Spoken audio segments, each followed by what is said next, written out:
ये सलूम्बर सोनार माता मंदिर पे जो जय जोहार का झंडा लगाया है, ये पूरा जो घटनाक्रम हो रहा है, इस पे आपका क्या कहना है?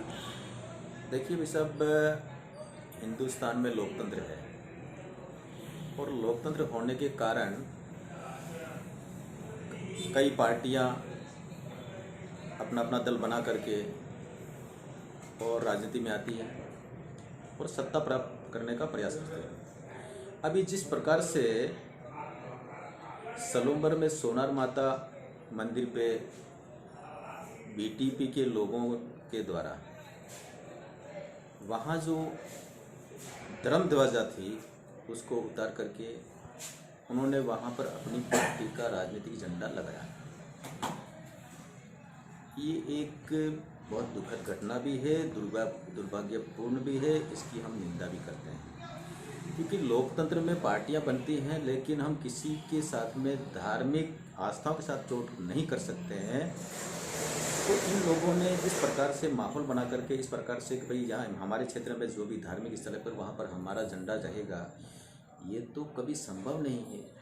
धर्म एक अलग विषय है, राजनीतिक पार्टी एक अलग विषय है। हम जिस क्षेत्र में काम करते हैं, हमारी भारतीय जनता पार्टी में हम काम करते हैं, हम चाहते हैं कि भाई यहाँ पर कई प्रकार के लोग आते हैं, कई मतांतर के लोग आते हैं, हर विचारधारा को मानने वाले लोग आते हैं, वो अपने एक विचार के साथ में काम करते हैं। लेकिन इसका मतलब ये नहीं है कि हम हमारे किसी भी आस्था को उन पर थोपें, ऐसा कभी संभव नहीं है।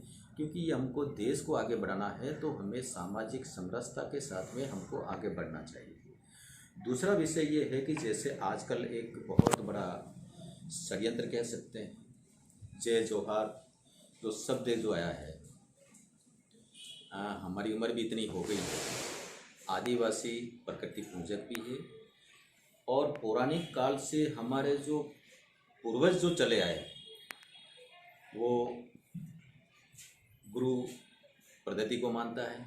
आज भी हमारे समाज में बच्चा बच्ची जो भी पैदा होते हैं उसको जीवन में उसको एक गुरु मानना पड़ता है, गुरु करना पड़ता है, वो सब जगह प्रथा है। और अगर वो गुरु नहीं किसी को अपना करता है या ना मानता है, वो संस्कार नहीं करता है, तो उसको पूर्ण रूप से मनुष्य के रूप में नहीं माना जाता है, ऐसा हमारे समाज में मानते हैं। आज हमारे यहाँ गुरु पद्धति को मानते हैं, कई लोग कबीरदास जी को मानते हैं, कई लोग गोरखनाथ जी को मानते हैं। हम लोग आपस में मिलते हैं तो राम राम करते हैं, कई लोग जय गुरु के नाम से बोलते हैं, कई लोग जय श्री कृष्ण बोलते हैं। इस प्रकार से हम आपस में अभिवादन करते हैं। ये पौराणिक काल से चलते आ रहा है, हमारे पूर्वजों ने हमको यही सिखाया है, हमने तो कोई नई चीज़ सीखी नहीं है। लेकिन आज जिस प्रकार से एक वातावरण इन्होंने कहा कि ये जय जोहार है, ये प्रकृति सूचक है, ऐसा हम पहली बार सुने। क्योंकि हो सकता है वो ज़्यादा विद्वान हैं जो हमें ये कह रहे हैं कि भाई तुमसे हम ज़्यादा विद्वान हैं, हमारा संस्कार ज़्यादा है, हमने ज़्यादा साहित्य शास्त्र पढ़ा है, इसलिए हमारे पूर्वज या हमसे पहले ये होता था। आज तक हमने न सुना है न ऐसा कभी देखा गया है। तो इस प्रकार से ये माहौल बना करके ये जो जोहार का जो शब्द है, जो झारखंड में वहाँ ये चलता है और आदिवासियों ने कई बार इस देश की माटी के लिए, धर्म की रक्षा के लिए, आपने देखा होगा हमारे इसी धरती के रहने वाले राणा पूंजा, महाराणा प्रताप अकबर बादशाह से लड़ रहे थे, लड़ते लड़ते अपनी सेना कम हो गई, तो वहाँ से वो निकल करके इस अरावली पर्वतमाला होकर के पांजरा तक पहुँचे थे।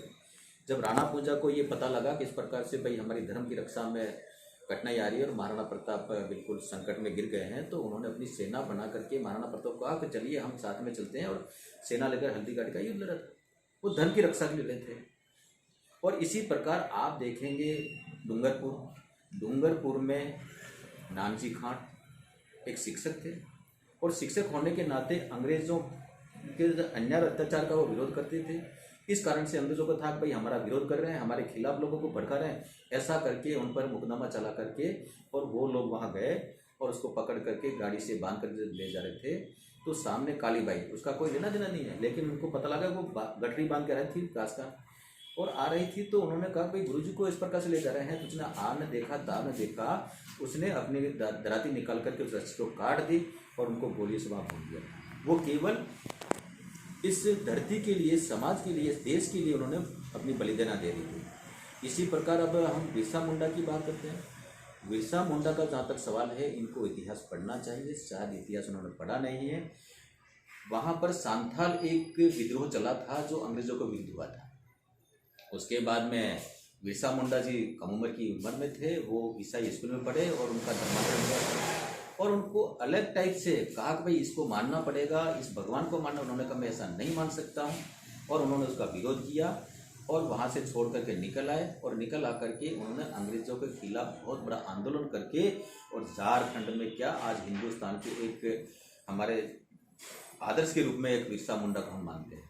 इस प्रकार के लोग जो जिन्होंने देश और माटी के लिए, इस धर्म के लिए लड़ाइयाँ लड़ी और अपने अंतिम सांस तक लड़ते रहे और उन्होंने अपने जीवन को बलिदान कर दिया। आज इस प्रकार से हम एक समाज में जिस प्रकार कर रहे हैं, अभी हमारा संत समाज उद्दलित है, कारण कि आज मंदिरों पर झंडा लगा दिए, आज कहीं किसी मकान पे जाते तो यही झंडा लगाना पड़ेगा। तो दबाव की राजनीति तो नहीं चलेगी। राजनीतिक पार्टी बना करके आप किसी प्रकार की पार्टी बना के राजनीतिक क्षेत्र में आप काम करिए, सत्ता प्राप्त करने के लिए जोर ज़्यादा करिए, लेकिन किसी के साथ में आप कोई चीज़ थोप नहीं सकते हो। तो आज डूंगरपुर से लगाकर बांसवाड़ा से लगाकर पूरे मेवाड़ में संत समाज और आम समाज जो आदिवासी है वो इससे उद्दलित है, इस चीज़ का विरोध करता है। हम लोग भी चाहेंगे कि इस प्रकार से अगर कोई राजनीतिक पार्टी करती है तो उनको नहीं करना चाहिए। भगवान उनको स्वीकृति दे, क्योंकि इस प्रकार से माहौल बिगाड़ करके हम किसी का भला नहीं कर सकते, हमको देश को आगे बढ़ा सकते हैं, ना हम देश की ताकत बन सकते हैं। इसलिए मेरा ये कहना है कि भाई जहाँ पे जो घटना हुई है वो निंदनीय है और इसका हम सब लोग विरोध करते हैं।